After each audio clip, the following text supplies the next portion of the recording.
lupa di waktu hangat, jika ingin mendapat rahmat, ucaplah salam dengan semangat. Bismillah, Assalamualaikum warahmatullahi wabarakatuh.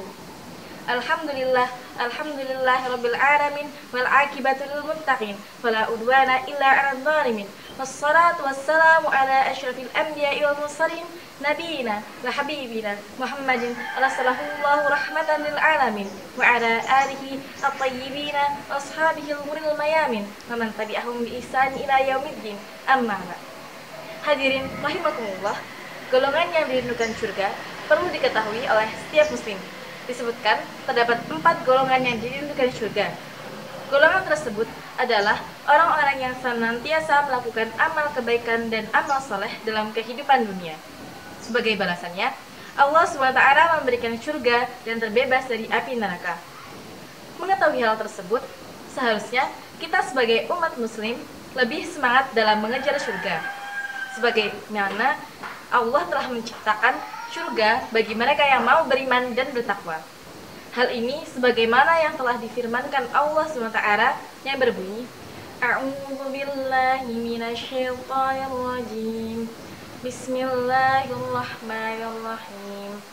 Wasari'u ila maghfiratin min rabbikum wa jannatin 'arduhas samawati wal ardh u'iddat lil muttaqin.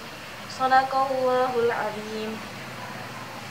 Dan bersegeralah kamu mencari ampunan Tuhanmu dan mendapatkan surga yang seluas-luasnya, langit dan bumi yang disediakan bagi orang yang bertakwa. Quran Surat Al-Imran ayat 133. Sementara itu, dalam sebuah hadis riwayat Abu Daud disebutkan terdapat 4 golongan yang dirindukan surga. Lantas, siapa saja golongan tersebut? Golongan pertama, yaitu orang yang berpuasa di bulan Ramadan. Setiap muslim yang menunaikan ibadah puasa di bulan Ramadan tidak hanya mendapat berkah, rahmat, dan ampunan Allah SWT saja, namun juga mendapatkan surga dan terbebas dari siksa api neraka. Selain itu, orang-orang yang menghidupkan malam Ramadan seperti tilawah, sholat, dan ibadah lainnya juga termasuk dalam orang yang dirindukan surga. Hal ini sebagaimana yang telah disebutkan dalam sebuah hadis yang berbunyi, Man shoma Ramadana imanan wahtisaban ghufira lahu ma taqaddama min dzambi. Barang siapa yang berpuasa di bulan Ramadan karena iman dan ikhlas, maka akan diampuni dosanya yang telah lalu. Hadis riwayat Bukhari Muslim. Golongan selanjutnya yaitu orang yang membaca dan mengamalkan Al-Qur'an.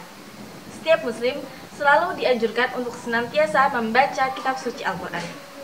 Karena tidak hanya mendapatkan pahala yang besar dari Allah SWT saja, namun membaca Al-Quran juga merupakan upaya untuk mendapatkan kelapangan hidup agar terhindar dari segala kesempitan.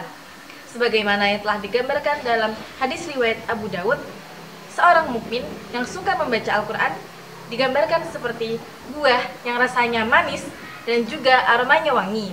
Sedangkan seorang mukmin yang tidak suka membaca Al-Quran digambarkan seperti buah yang aromanya tidak wangi, namun rasanya manis.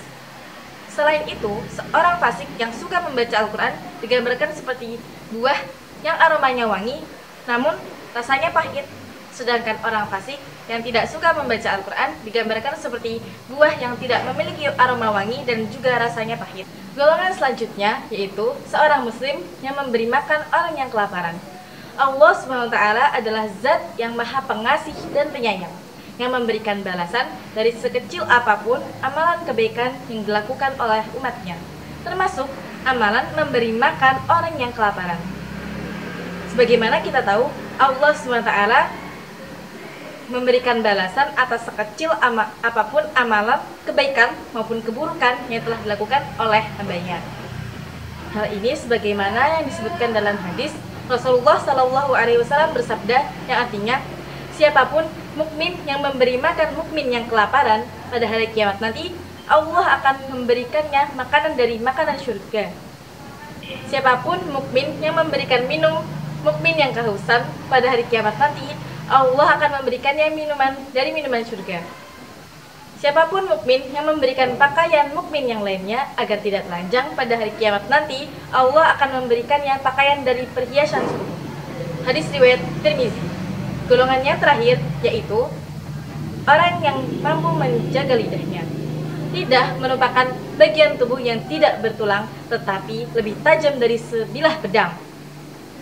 Bahkan bisa menimbulkan dampak yang sangat berbahaya dari lidah, seperti pertengkaran dalam keluarga, antar kelompok, dan lainnya. Seorang muslim yang mampu menjaga lidahnya tidak akan menyakiti orang lain. Oleh karena itu, orang yang mampu menjaga lidahnya termasuk dalam orang yang dirindukan surga. Hal ini sebagaimana yang tertuang dalam hadis yang artinya, barang siapa yang beriman kepada Allah dan hari akhir, hendaklah dia berbicara baik atau diam. Barang siapa yang beriman kepada Allah dan hari akhir, hendaklah dia menghormati tetangganya. Barang siapa yang beriman kepada Allah dan hari akhir, hendaklah dia memuliakan tamunya. Hadis riwayat Bukhari Muslim. Demikian tadi 4 golongan yang dirindukan surga. Semoga kita bisa menjadi salah satu golongan tersebut. Billahi taufiq wal hidayah, walidha wa inayah, unzur maqala, wala tanzur maqala. Syukron, wassalamualaikum warahmatullahi wabarakatuh.